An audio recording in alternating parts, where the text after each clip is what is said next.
家人伫条景公园的路口发生崩山，交通部长李明安昨起视察强调，可能是因为地动佮落大雨才会崩落来，因为连落来石头较大粒，需要崩破处理，山壁嘛需要佮修复，所以按算后礼拜日11才会当来通车。 交通部长李明安透早就去指挥中心听公路局的简报，要来了解目前作业的情形，了解当地地质的结构。因为基隆北陵路条景公园的路段发生大面积的崩山，崩落来土瓦差不多有12000立方公尺。不过，这个路段是属于并无明显无稳定现象4级的边坡。过去捌发生过小规模的路石，不过迄当初有做处理。4月初3花莲大地震了后，嘛无发生小规模崩塌的情形。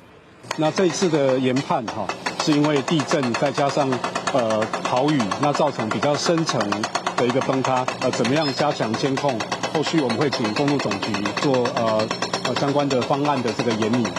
公路局透过空翕机的影像，做3D 建模影片，重现崩山事故的现场。土石甲车路抬起来，还有受到牵连的10架车、甲2台奥多摆，还有边仔相关的景象，拢有呈现出来。这对后续要修理车路嘛有帮助。 因若初时早起，公路局派大型的吊车，甲吊伫内底的车一只一只吊出来。李明安强调讲，受损的车会由公路局后续以天灾或者是相关问题展开各部的停驶，而且会赶紧修理好路会通，减少民众的不便。 尽量要把这个路赶快把它畅通开，这样的话，大家不管我们当地的人还是周边的人，交通能便利，这是最重要。基隆市长贾国良中昼嘛利用议会总这顺休困的时间，佫一家去现场视察抢通的情形。因为崩山地点的沿线山壁是沙野岩，边坡不稳定。有市议员质疑讲，这个所在永过就捌发生过土石崩塌，公路局敢若做护栏，并无积极改善地质不稳定的问题。就我们看起来现在今天发生这样的状况，就代表其实维护措施可能做得还不够足。对于我们基隆市本身自己在养护的部分，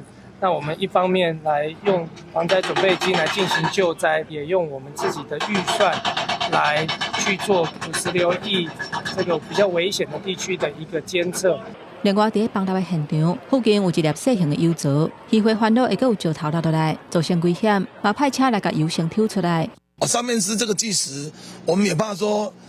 到时候有什么闪失或是意外，所以我们先把油抽走。 面对大面积的崩山，公路局强调讲，因为真侪大粒的石头爱先分解，加上边坡危险，会先甲边坡表面做初步的处理，确保基本安全。结果以每一天超出2000立方公尺的土瓦为进度，按算11恢复双向通车。记者综合报道。